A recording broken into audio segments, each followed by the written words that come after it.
Hi, I'm Andrea here at Honey Holistic Health, and today we're going to talk about muscle testing and how it works. Muscle testing, also known as applied kinesiology, is a great non-invasive way of getting information about the health of the body of the client. In order to understand how muscle testing works, you first need to understand the nervous system. Our central nervous system is what's sending constant messages from brain to body, keeping our body operating the way that it should. So every time my mouth moves or my arm moves, it's because tiny little electrical pulses are being sent through the central nervous system to complete those actions. Those nerve endings that cover the entirety of our body also cover specific organs. This network of nerve endings actually have nerve channels that come to the organ itself, but also touch the surface of the skin. By knowing where those points are, we can inherently test the organ without actually physically touching your organ. Now, muscle testing was first discovered by Dr. Goodhart in the mid-century.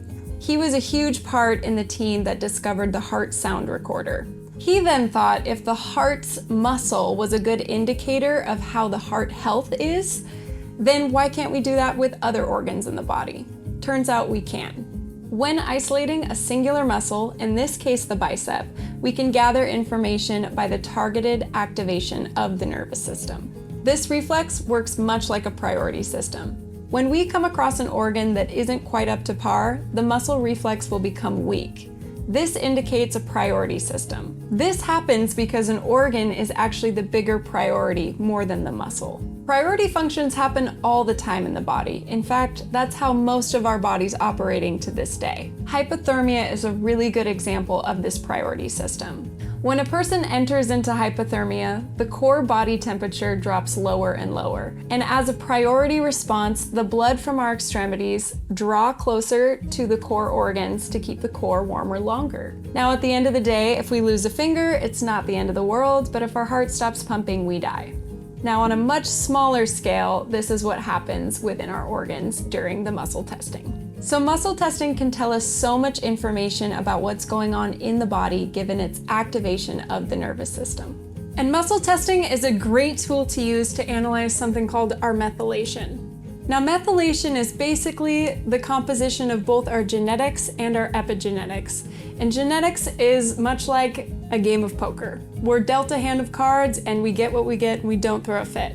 Our epigenetics is more like how we play our cards, and this is where it really matters. So methylation is the composition of both of these elements, and this is really important to understand how our body's operating as a whole, to understand how to get to the root cause of illness. Muscle testing can also be used to address unprocessed emotions and stressors on the body. My name is Katie, and I'm a licensed mental health therapist, substance use disorder professional, and a certified emotion code and body code practitioner. When emotions and stressors are unprocessed, this can impact the way organs and glands function and how our body functions as a whole. When these things occur, our nervous system creates patterns based off what we have experienced. For example, if I have been in a car accident, I might experience shock and fear. If I run into a similar situation in the future, my body will have the same response or a similar response based off what I did the time before. Muscle testing is great for your physical health, but it's also great to see how your emotions and stressors you're experiencing are impacting your physical health. We'd love to have you in the office. We look forward to meeting you.